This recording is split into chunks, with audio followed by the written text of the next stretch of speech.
So for example, suppose like someone makes tea every morning, right? Yes, So perfect. that's the first idea.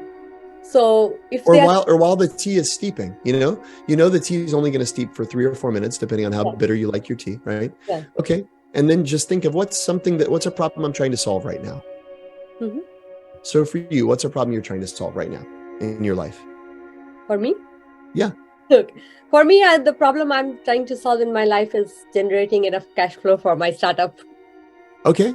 So generating enough cash flow for your, so how could I generate cash flow for my startup? So let's set a timer for 1 minute right now. Let's do it. Okay. What are ways that what's the obvious way to generate cash flow for your startup?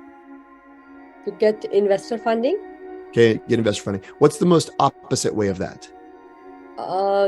to do enough marketing to generate enough revenues.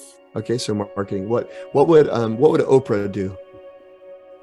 What would Oprah do? She would, I would say, create enough PR or Okay. So manifest she it. create PR. Okay. Yeah, What would manifest it. what was that? Manifest. Yeah. Manifest it. That's great. Yeah. Yeah. Of course. What would your neighbor do? My neighbor would go and talk to people who need the services. So talk to customers. Okay. Yeah. What if you called all of your customers and asked them to buy one more thing? Or what if you called all of your customers and asked them to make one introduction to another person?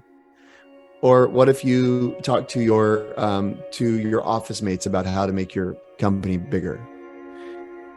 Yeah, that would give Okay. me like So what? that was 1 minute. You and I just came up with 7 or 8 ideas, right? In 1 minute. Wow, that's So amazing. the point is, and imagine, by the way, I mean, then that's kind of a challenge for you where you're thinking about it often, right? Mhm. Imagine if you did that every day for a week or two, right? You Yeah. would have explored, and you start at the bottom of the list every time and say, now I'm gonna try to push far beyond, right? What Yeah. most people do is they give up way too early, and they go, well, the second idea was my favorite idea since, all the way back to the third idea. So I'm just going to go with my second idea rather than just allowing ourselves to push and to push. And it's known as the creative cliff illusion, which is to say there's this, that people hold a belief that if you plot creativity over time, their expectation is that it's going to degrade over time, that it will fall off a precipitous cliff at some point. But what the research suggests is that's not true. It's not true that our creativity degrades over time. And in fact, our creativity can actually ramp up. It can increase, it can become more creative.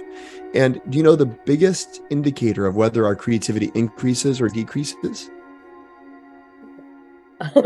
It's whether we expect it to increase. Oh, whether we expect it to increase or decrease. Okay, so not on the output, but more on our thought process.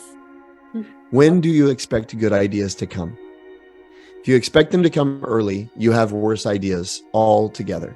If you expect good ideas to come later, you have more and better ideas overall. No, I totally agree. Even when I started my startup, I was trying to do something which would have been similar to a Headspace or Calm. Mm-hmm. And then I took the feedback and we pivoted so much. We made it a gamified, including AI, including AR. And it was all because of all the later ideas which came. Because people were not finding it useful enough, even though companies were buying it. Yeah. So we had to make it interesting enough for people to use it and use it often. It's a great example. It's a great example.